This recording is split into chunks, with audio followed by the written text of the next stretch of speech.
besar sih urgensi Indonesia untuk bisa memiliki indeks acuan sendiri? Ya, ini sangat urgen itu ya. Pada saat Jokowi menerapkan kebijakan melarang ekspor biji nikel, maka para penambang itu tidak bisa lagi mengekspor itu ya. Nah, kemudian berdatanganlah investor yang masuk dalam smelter tadi. Banyak sekali terutama dari perusahaan China itu ya.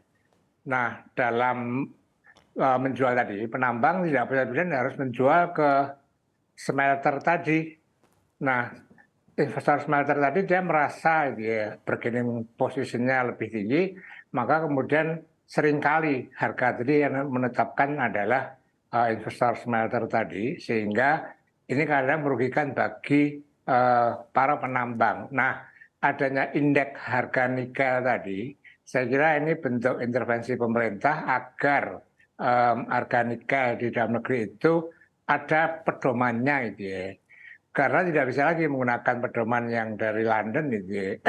Karena ini dijual di dalam negeri dan positioningnya dari smelter tadi ya, pengusaha smelter itu lebih tinggi dan harganya dia menentukan, dan ini jauh lebih menguntungkan bagi investor smelter, sementara untuk penambang ini ya dirugikan. Nah, maka dibutuhkanlah adanya indeks harga nikel dalam negeri itu, Sasa. Oke, jadi sejauh ini bargaining power bagi pengusaha smelter lebih tinggi dibandingkan penambang ya Pak. Oleh karena itu memang sangat urgent terkait dengan pembentukan indeks acuan harga nikel ini. Saya akan minta pendapatnya kepada Pak Toha yang baru saja bergabung sama kami. Pak Toha, seperti apa tanggapan Anda terkait rencana pemerintah untuk membentuk indeks nikel acuan tanah air ini? Silakan di-unmute terlebih dahulu, Pak Toha. Makasih. Ini terobosan menarik menurut saya. Halo, kedengaran? Ya, silakan Pak Toha. Halo. Ya, ini terobosan menarik menurut saya. Sebab selama ini harga nikel dan metal-metal yang lain seperti tembaga, besi, dan yang lain itu ditentukan oleh sebuah mekanisme di pasar yang ada di London Metal Exchange. London Metal Exchange sendiri adalah sebuah pasar di mana metal-metal atau logam-logam berharga itu dipasarkan, dan ironisnya itu dipasarkan di sebuah negara yang sama sekali tidak mempunyai sumber daya alam mineral, tidak mempunyai mineral-mineral tersebut. Artinya ini bagi kita sebenarnya sesuatu yang ironis, karena sebenarnya kayak misalnya Indonesia itu adalah negara yang mempunyai cadangan sumber daya nikel terbesar. Kita adalah pemilik cadangan nikel nomor 1 di dunia. Potensi nikel kita lebih di atas 20% dari total cadangan dunia.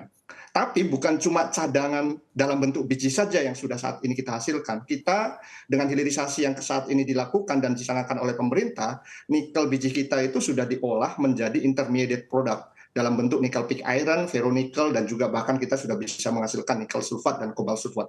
Dan sekali lagi, produksi intermediate produk kita dalam bentuk nikel itu juga sudah menjadi yang dominan di pasar dunia.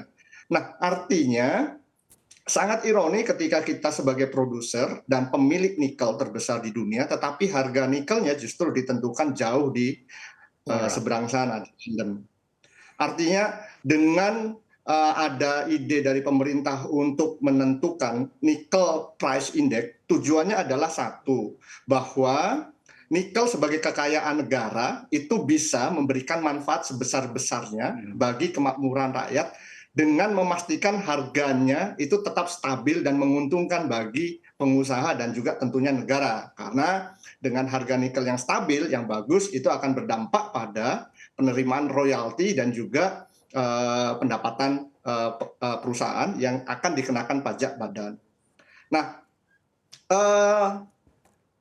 selama ini memang kita tahu bahwa London Metal Exchange itu ada mekanismenya ketika harga nikel saat ini, misalnya kita bisa lihat dalam 1 tahun terakhir harga nikel itu turun, dan di bulan ini harganya turun hampir 50%.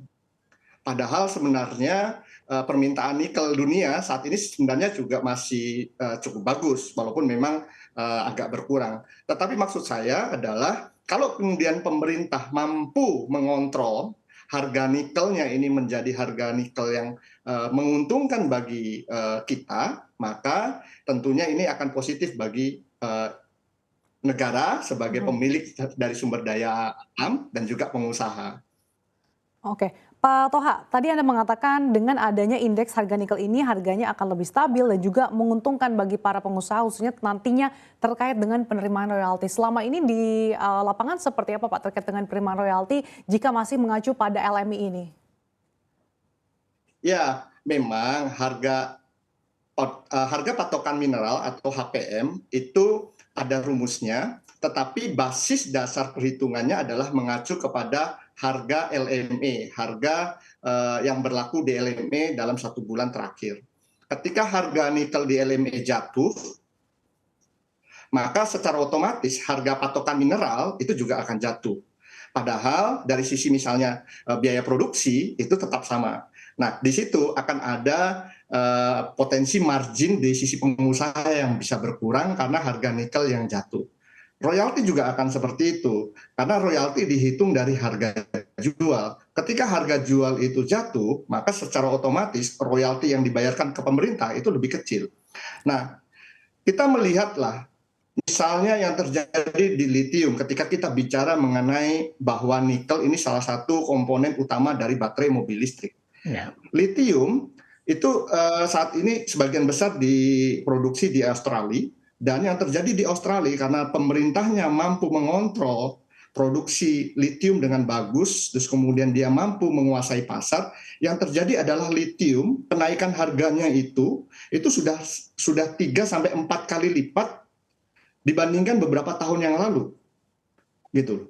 Artinya apa? Artinya dengan kenaikan harga lithium sebagai salah satu komponen baterai mobil listrik, dengan harganya yang naik sampai 3-4 kali lipat, itu akan menyebabkan di Australia itu meningkat sangat drastis. Nah, di Indonesia kita punya nikel terbesar, tetapi harga nikel dalam 1 tahun terakhir bukannya naik 2 kali atau 3 kali lipat, tapi justru malah turun.